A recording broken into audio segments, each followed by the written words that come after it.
First and foremost, I want to give all honor and glory to Yahweh, Bahashem, Yahweh Shai, Bahashem, Rakaha, Kwadash. Double honors to the elders and apostles of GMS who I learned from. Shalom to the hopeful elect, preaching his word in truth and sincerity. And to you, ribs, to you sisters out there learning in silence, staying in order. To the scattered sheep, scattered abroad, right, that we know on this side of the world as the so-called Hispanics, so-called blacks, and so-called Native Americans. Shalom. Right, I'll put this little video clips together so I can show you that Babylon is terribly afraid right now. You know, losing allies, being surrounded. Russian airplanes just were intercepted in Alaska. Right, that's been going on for like 10 years. You know, habitual line stepping, right, between Russia and Babylon, as we know as the U.S. But we see a lot more tension closer to home, where the Mexican president has just been fed up with Babylon's not only mistreatment of the people, miscategorizing, and also basically using Mexico as a bridge to funnel in drugs, right? Along with a bunch of things. But you know, Russia has a special interest in Mexico, just like the United States has a special interest in Ukraine. It is to get troops closer to the main battlefield, and this scares Babylon. Let's watch this clip. By the way, this is about almost a year ago. Nosotros no vamos a permitir. I'm going to read it for y'all because I know that the letters are really small, and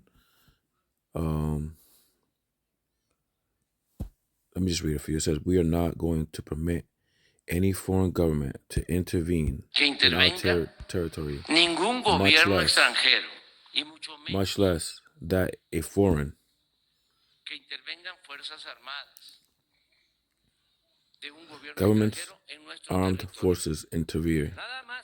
I would just like to tell you that either they change their treatment of Mexico, or from today we will. Desde hoy comenzamos con una campaña informativa Start an information campaign in the United States so that all Mexicans, our fellow countrymen, know about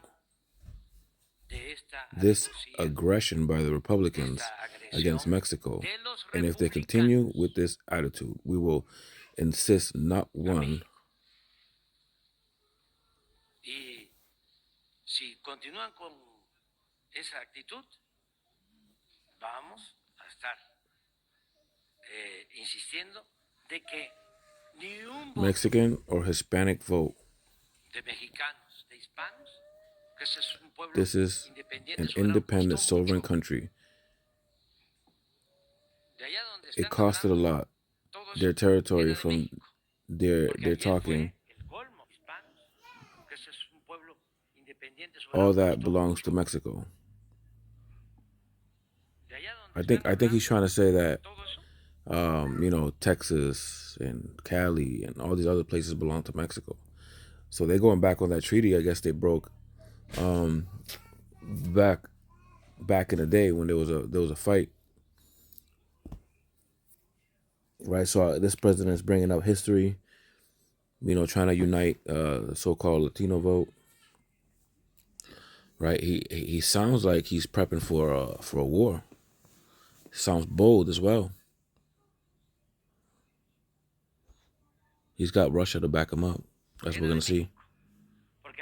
Yesterday was the last straw. According to the report presented to me this morning, this man, Republican Dan Crenshaw,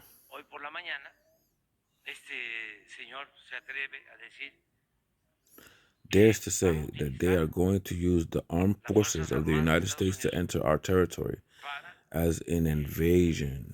See that? For one, that's not even legal. It's a sovereign country. He says we could go to the UN, he says.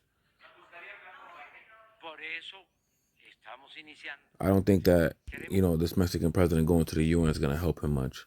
Ver incluso la reacción de otros legisladores del Partido Republicano. A ver qué opinan. Right, you saw it there, man. So,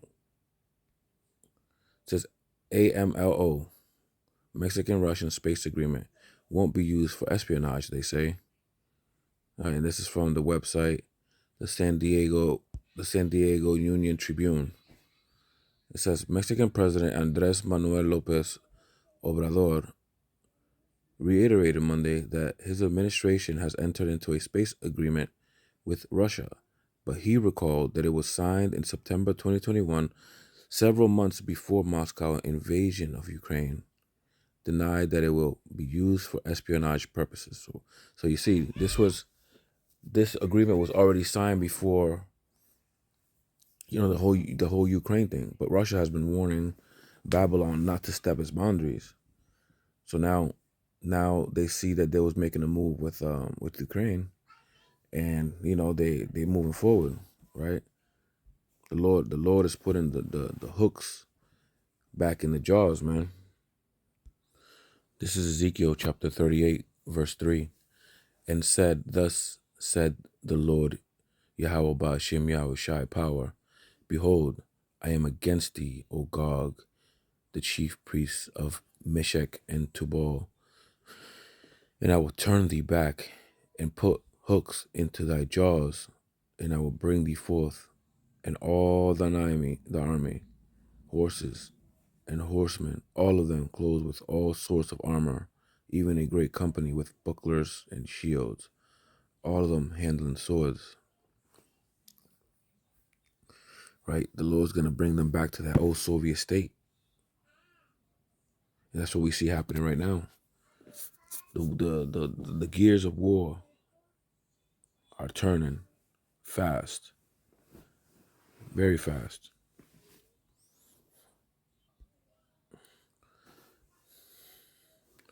Quote, a scandal is being created because of talk that Mexico is allowing Russian satellites be used to spy on Mexican and North American airspace. The president, known as AMLO, said at this daily press conference at Mexico City National Palace, the fact is that these agreements are signed with all the countries, and their purpose is not to spy on anyone or affect the sovereignty of any nation. End quote. Lopez Obrador was commenting on a document published on the Russian government's official legal information portal. In it, Russia President Vladimir Putin ratified a Russian-Mexico intergovernmental agreement on space research cooperation for peaceful ends. Right, when enemy of any country gets that close and puts satellites in the air, it's automatically gonna throw red flags. Right? I mean, I don't gotta explain it to you. You wouldn't want your neighbor setting up a camera outside your window. Right? It says the agreement specifically provides for the installation of Russian GLONASS systems, Russia equivalent of the U.S. Global Positioning System, GPS, and an electronic optical system for the prevention of dangerous space situations in Mexico, the document says. Now, they're putting these satellites with GPS, right? You got to understand, man. A lot of the times, these soldiers from other countries have, tracking devices on them so that either, the homeland could see exactly where their soldiers are or how they're moving so they can keep tabs. Right? It's not just to watch, but it's to keep tabs of soldiers and militants that they have. It's kind of like a car or anything. It's a product. You got a product. You want to make sure that it gets to where it needs to. And, things of that nature. So there's a major war going on right now. We're already in the World War III. A lot of people are asleep to this. That's because they don't see bombs going off. Doesn't mean that we're not at war right now. Well, I shouldn't say we, but they. Shit, I got nothing to do with this. But you know what I'm saying. It says Mexico's Foreign Affairs Secretary had acknowledged on Saturday that the agreements exist, but it says it still has not entered into force, and denied that it provides for the installation of Russian systems for the prevention of dangerous space situations in the country. The I can't even say that word. The Secretariat added that this agreement is in addition and to others Mexico has signed with the space agencies of countries such as Argentina, the United States, Hungary, Italy, Ukraine, and Venezuela. It says that the similar accords also are being negotiated with Japan, China, and the European Space Agency. Lopez Obrador reiterated Monday that Mexico maintains a neutral stance on the Russian-Ukraine war and recalls that his government sent a peace proposal to the United States General Assembly in September. Quote, Mexican has a policy of neutrality and what we want is peaceful solution to that conflict as is established in our Constitution, he said. He also predicted a lessening of the intensity of the Russian-Ukraine conflict after November midterm elections in the U.S. I think things will improve a lot once the elections in the United States are over. I'm confident. I hope they don't step up the aggression and that later things calm down and peace is achieved, he says. 1 Thessalonians 5:3. For when they say peace and safety, then sudden destruction cometh upon them, as travail upon a woman with child, and they shall not escape. A recent government report questions the effectiveness of billions of U.S. dollars aimed at stopping drug and gun trafficking between the U.S. and Mexico. Now, a new documentary from CBS News reveals that weapons purchased here in our area are ending up in the hands of Mexican drug cartels. National investigative correspondent Stephen Stock explains how it is happening. It's a case gone viral on social media that caught the attention of the country. 4 friends from South Carolina traveling to Mexico for cosmetic surgery, kidnapped during a cartel shootout in the Mexican border town of Matamoros. They jumped out to run, and they were gunned down. 2 of them died. And then when I jumped out on the driver's side, that's when I was shot in both legs. A U.S. citizen supplied the cartel one of the guns, a semi-automatic pistol. Court records show he bought the weapon at a Brownsville, Texas pawn shop, acting as a straw buyer. It's just one gun of thousands exported from the U.S. to various Mexican cartels. Texas isn't the only place where these guns come from. Take a look at this low-resolution map obtained through intelligence sources exclusively by CBS News. Each red dot, or all over this map, indicates a gun purchase tied directly to drug cartel violence in Mexico. Take a closer look at the Chicago area. You can see it is lit up in red. A lot of red dots indicating a lot of purchases. Just pulled out a 9mm wrapped in plastic out of the gas tank. A CBS. Mind you, a lot of the Chicago, for one, Chicago has one of the highest gun violence in the United States, and has some of the strictest gun laws on top of that. It was brought out, a while back that even the so-called gangs out there in the streets were getting crates and crates of guns dropped off. No coincidence, right? This is around the time that they was trying to, lobby for, removing guns, making them illegal. And now we have the same situation, a flood of guns going to the cartels. Right? Yeah, they're purchasing them from regular civilians, but they're getting guns shipped to them as well. It's really not that hard to understand that, you know, Babylon is funneling not only guns, but they're exchanging it for drugs and things of that nature, right? But now, because of this agreement, now the U.S. is saying that they're gonna wage war on the cartels, but it really isn't a war on the cartels. It's a war on Mexico, because the cartels actually work with Babylon to get what they want, right? Because Esau's God, G-O-D, is guns, oils, and drugs. But you see, it's really the government of Mexico that they want to get for aligning themselves with Russia. This news documentary exposes this pipeline supplying Mexican drug lords with guns from the U.S., some of them military-grade weapons. Los usan como para protección, para defenderse. Here's how the pipeline works. When narcos want guns, they activate a phone tree, calling accomplices who live across the U.S.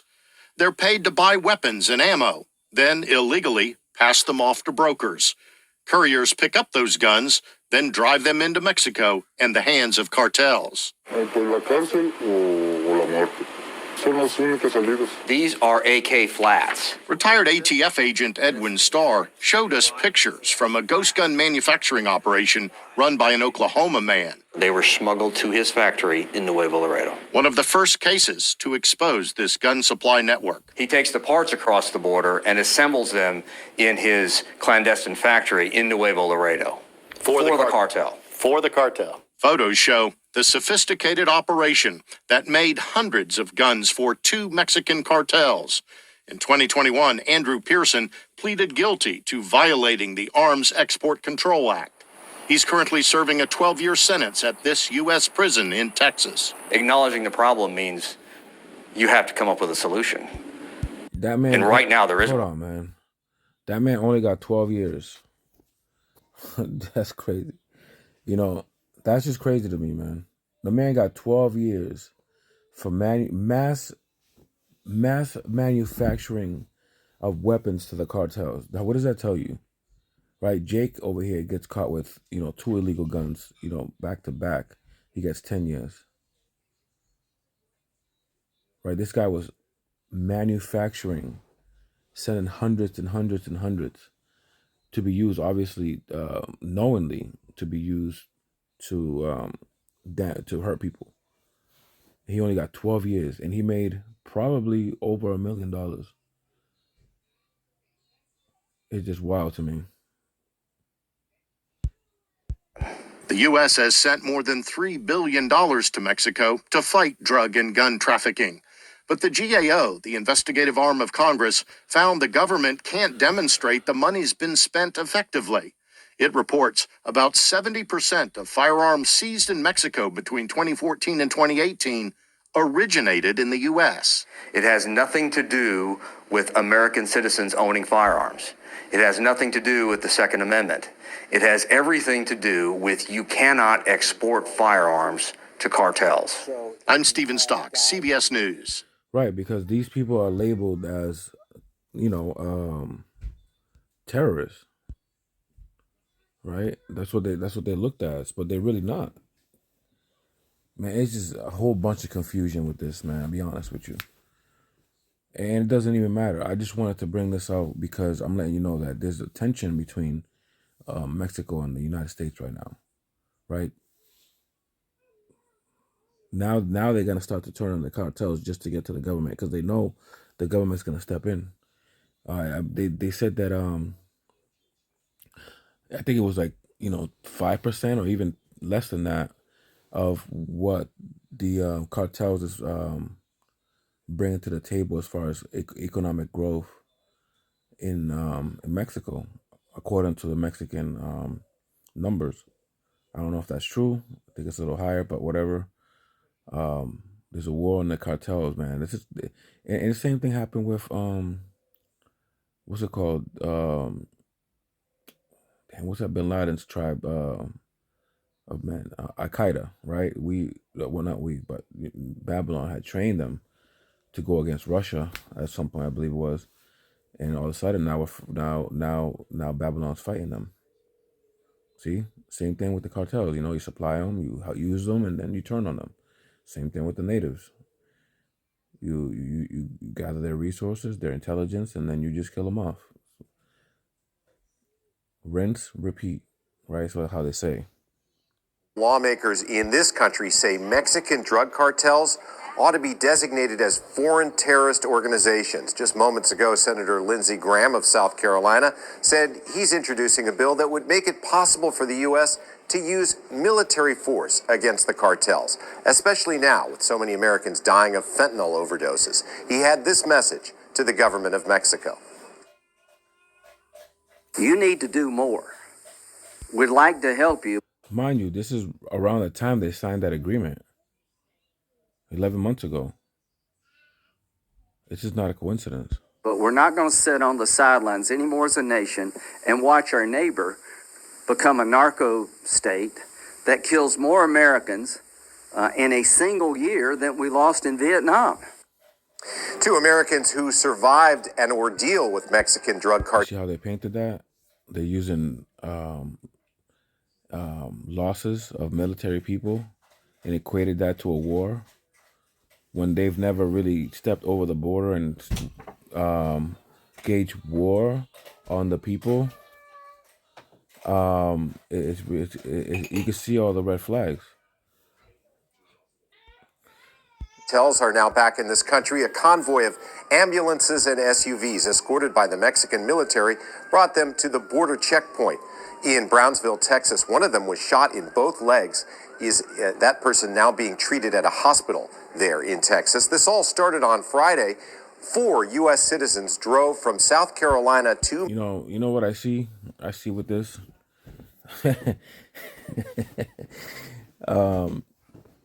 You have a lot of people you got a lot of so-called Mexicans here, right? And they are very strong and patriotic. They love their country, right? And if you've ever been around them, they show you a lot of love. They're very, and this goes to all the Latin tribes, right? For the most part, when we see each other, we look at each other as brethren and we look out for each other, right? Which is a beautiful, beautiful thing. You see, and we wouldn't let any of them, get mistreated or anything like that. Same thing with the so-called blacks. Personally, me, I would not like to see any other tribes being abused in any type of way. But I bring that up to say this, if and when this takes off, you're going to have a lot of people here in Babylon, right? Most, the 2/3 of the nation of Israel is going to turn on Babylon, right? Not even including the sleeper cells that are already here from other countries. Like, they have no clue, right? Even their own government is turning against militias, because there's a lot of military militias in the that wants to go against the government as well. This place is done, man. Like, Babylon has so many enemies within the borders, not even including outside, that it's just like, what's the next move, right? You got to starve the people. You got to basically buck break everybody in order to get a hold on the situation. Matamoros in northeastern Mexico. Apparently, one of them was supposed to get cosmetic surgery, a tummy tuck operation. But as soon as they arrived over the border, things went horribly wrong. Mexican authorities say the group got lost. They found themselves in the middle of a drug cartel shootout. Their white minivan crashed and took gunfire. Armed men kidnapped them, dragged them to the back of a pickup truck, and took them away. The two who survived are Latavia McGee and Eric Williams. Williams was shot twice in the leg and twice in one leg and once in the other. Their two friends, Shaeed Woodard and Zindell Brown, were killed. Mexican officials say the two survivors were found in a wooden shack in a rural area east of Matamoros. They say a man who was guarding them was arrested. They say no ransom was paid, and they don't think the Americans were specifically targeted by the cartels. It might have been a case of mistaken identity.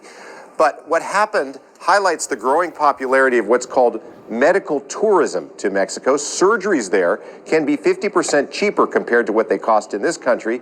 Still, there are many risks.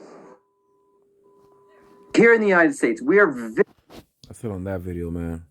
You know, I'm not gonna harp too much on this. I think we got the gist of it. You know, I pray that this lesson was edifying, informative. It was definitely in my spirit to do this one. I've been watching the conflict between the two, and also, you know, with Russia and back in 2013 with the annexation of Crimea and stuff like that. Like, all these things play a big part in each other. They're all interconnected, right? If you're watching, right? This is Mark 13, verse 33. Take ye heed, watch and pray, for ye know not when the time is. And that's what we must do, right? That's what we're commanded to do. To stay on our watch, to what? To warn the flock, right? This is just part of the, you know, it's part of the civil war that's coming, right? That word civil war is going to be, it's going to be probably flagged pretty soon. That's how I feel. But yeah, I want to give all honor and glory to Yahweh, Bahashem, Yahushai, Bahashem, Rakaha, Kwadash. Double honors to the elders and apostles of GMS, who we learn from. Shalom to the whole full like preaching His word in truth and sincerity. And to you ribs, to you sisters out there, learning in silence and staying in order. I say to you all, Shalom.